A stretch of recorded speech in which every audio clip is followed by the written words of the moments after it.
Hello friends, Radhe Radhe. कैसे आप सब। आज मैं आपको बताऊंगी अब रात को सिरहाने के पास जब हम सोते हैं तो क्या चीज़ें नहीं रखनी चाहिए। हमारे आसपास कई ऐसी चीज़ें होती हैं जो वास्तु से जुड़ी हैं और उनका हमारे वास्तविक जीवन से बहुत संबंध होता है। लोग अक्सर घर में चीज़ों को रखते समय वास्तु की दिशाओं का ध्यान रखते हैं और ऐसी मान्यता है कि वास्तु के अनुसार रखी गई चीज़ें जीवन में सौहार्द लाती हैं। वहीं कई बार वस्तु का सही ध्यान ना रख पाने की वजह से जीवन में परेशानियां आने लगती है। तो ऐसे ही सोते समय भी वास्तु की कुछ बातों को ध्यान में रखना ज़रूरी है। पहली है कि कई बार हम सोते समय बेड के सिरहाने में कुछ ऐसी चीज़ें रख देते हैं जो हमारे भाग्य और भविष्य के लिए अच्छी नहीं मानी जाती। और उसमें से है जैसे आप ओखली वास्तु के अनुसार सोते समय अगर सिरहाने के पास बड़ों लोगों की आदत होती है ओखली रखने की, इससे संबंधों में तनाव बना रहता है। इसके अलावा जीवन में सुख शांति की कमी रहती है। काफ़ी लोग क्या करते हैं, सोते हैं और उनके जूते चप्पल नीचे पड़े होते हैं, तो वो अक्सर लोग सोने से पहले अपने बेड के पास ही जूते चप्पल उतार कर सो जाते हैं। लेकिन वास्तु के अनुसार कभी भी बेड के पास या अपने सिरहाने के पास जूते चप्पल नहीं रखने चाहिए। इससे जीवन में नेगेटिव एनर्जी आती है। आईना वास्तु के अनुसार सिर के पास या बिस्तर के सामने आईना नहीं लगाना चाहिए। इससे भी वैवाहिक जीवन में कलेश पैदा हो सकता है। मतलब शीशा तो बेडरूम में होना ही नहीं चाहिए, ये सारी दुनिया को पता है। क्या होता है कि ये शुभ माना जाता है। पर्स वास्तु के अनुसार अपने से आने पर पर्स या वॉलेट को नहीं रखना चाहिए। ऐसा करने से भी आपको जीवन में आर्थिक तंगी का सामना करना पड़ता है। मतलब बहुत सारे लोगों की बहुत सारी आदतें होती हैं। पास पानी की बोतल रखना तो चलो खैर आप थोड़ा दूरी पे रख दीजिए, क्योंकि उससे जो चंद्रमा की स्थिति है वो ग्रह थोड़ा फिर वीक पड़ जाएगा अगर पानी की बोतल पास रखते हैं। इलेक्ट्रॉनिक चीज़ें वास्तुशास्त्र के अनुसार इलेक्ट्रॉनिक चीज़ें जैसे मोबाइल, घड़ी, फ़ोन, लैपटॉप को भी सिर के पास नहीं आपको रखना है, साइड पे रख दीजिए। इन चीज़ों को सिर के पास रखकर सोने से इससे निकलने वाली किरणें व्यक्ति को शारीरिक मानसिक तौर पर बीमार करती हैं। किसी प्रकार का कोई तेल आपके पास, जैसे मान लो बड़ों की आदत होती है एक छोटी सी जगह पे साइड में बस अपना सामान रखना है, कोई इसको हाथ ना लगाए, तो ये सब चीज़ें मत करो। इससे जीवन में विभिन्न प्रकार की कठिनाइयों का सामना करना पड़ जाता है। तो दूसरा मैं बताऊंगी, ये जो आज वैशाख माह के शुक्ल पक्ष की त्योदशी तिथि में जो सोम प्रदोष व्रत है, 20 मई को आज सोम प्रदोष व्रत वाले दिन भगवान भोलेनाथ की पूजा करते हैं और व्रत रखते हैं।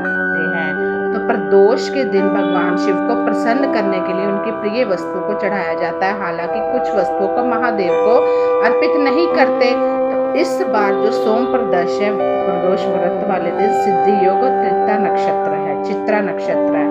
सोम प्रदोष व्रत के दिन आप कुछ आसान ज्योतिष उपाय को करके चंद्रमा और शुक्र से जुड़े दोषों को दूर कर सकते हैं और शिव जी को प्रसन्न कर सकते हैं।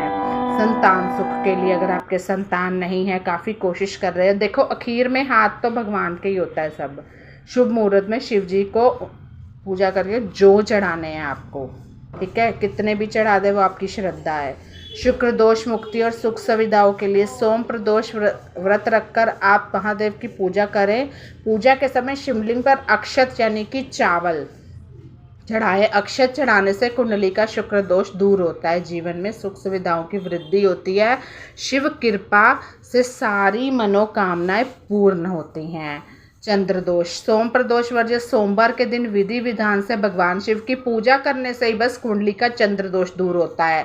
सोम प्रदोष पर आप शुभ समय में भगवान शिव का अभिषेक गाय के दूध से करें। कहा जाता है कि चंद्रदेव जब श्राप से पीड़ित थे तो उन्होंने भगवान शिव की पूजा शिव से गाय के दूध से की थी, वो उस दोष से मुक्त हो गए थे। मनोकामना की पूर्ति के लिए प्रदोष व्रत वाले दिन आप मनोकामना की पूर्ति, दोष रोग आदि से मुक्ति के लिए रुद्राभिषेक कर सकते हैं। अभिष्ट फल की प्राप्ति के लिए रुद्राभिषेक करना अचूक उपाय माना जाता है। इससे आपकी उन्नति होगी, सभी जो ग्रह वगैरह हैं वो दूर होंगे, जो भी आपको कोई लगता है, ठीक है, वो सब चीज़ें दूर। शिवलिंग पर चढ़ाए अक्षत और शहद। अगर आप कड़ी मेहनत के बाद भी नौकरी में आर्थिक लाभ या प्रमोशन नहीं पा रहे हैं तो सोम प्रदोष व्रत पर शिवलिंग पर अक्षत और शहद अर्पित करना है। ऐसा करने से व्यक्ति को कार्य क्षेत्र में सफलता मिलती है और अपार धन लाभ मिलता है। दूसरा है कि कर्ज मान लो कर्ज चढ़ा हुआ है, आप चाहते हैं जल्दी छुटकारा मिल जाए, तो कर्ज के बोझ से परेशान है तो सोम प्रदोष व्रत के दिन शिवलिंग पर दही चढ़ाना चाहिए। ऐसा करने से व्यक्ति को शुभ फल मिलते हैं। इसके अलावा बेलपत्र अर्पित करने से विवाह में जो देरी आ रही है वो भी ठीक हो जाएगी। लेकिन वही होता है कि लोग आजकल डेली लाइफ है, नहीं करना चाहते इतना सब कुछ, तो आप जैसे एकादशी, अमावस्या, ये जो बड़े बड़े दिन में हमेशा बताती हूँ उस दिन कर सकते हैं। आप शिवलिंग पर अर्पित करें काले तिल। पितृदोष से छुटकारा पाने के लिए, आप पितरों को प्रसन्न करने के लिए सोम प्रदोष व्रत के दिन शिवलिंग पर काले तिल अर्पित करने चाहिए। ऐसा करने से जीवन में सुख शांति समृद्धि रहती है, आ रही बाधाएं जीवन में दूर होती हैं। जो सबसे ज़्यादा इफेक्ट पड़ता है व्यक्ति के जीवन का, वो जब हमारे ऊपर पितृदोष होता है। पितृदोष के कारण ही घर में कोई मांगलिक कार्य हम चाहकर भी नहीं कर पाते, तो पहले उनको खुश रखिए। अपने पितरों को, अपने जो भी आपके हैं उनको नाराज़ ना करिए। अगर आप मुकदमे में फंसे हैं तो उसके चलते परेशानियां झेल रहे हैं, तो आज के दिन हम धतूरे के पत्ते को पहले साफ़ पानी से धो के उन्हें दूध से धोकर शिवलिंग पर अर्पित करें। और आज के दिन ऐसा करने से आपको मुकदमे से मिल रही परेशानियां दूर होएंगी। अपने किसी विशेष कार्य की सफलता के लिए आज के दिन आप दूध में थोड़ा सा केसर मिलाकर शिवलिंग पर चढ़ाएं। मतलब आपको कोई आपका काम है, आप सफल होना चाहे तो दूध चढ़ाते समय मन ही मन ओम नमः शिवाय का मंत्र का जाप करें।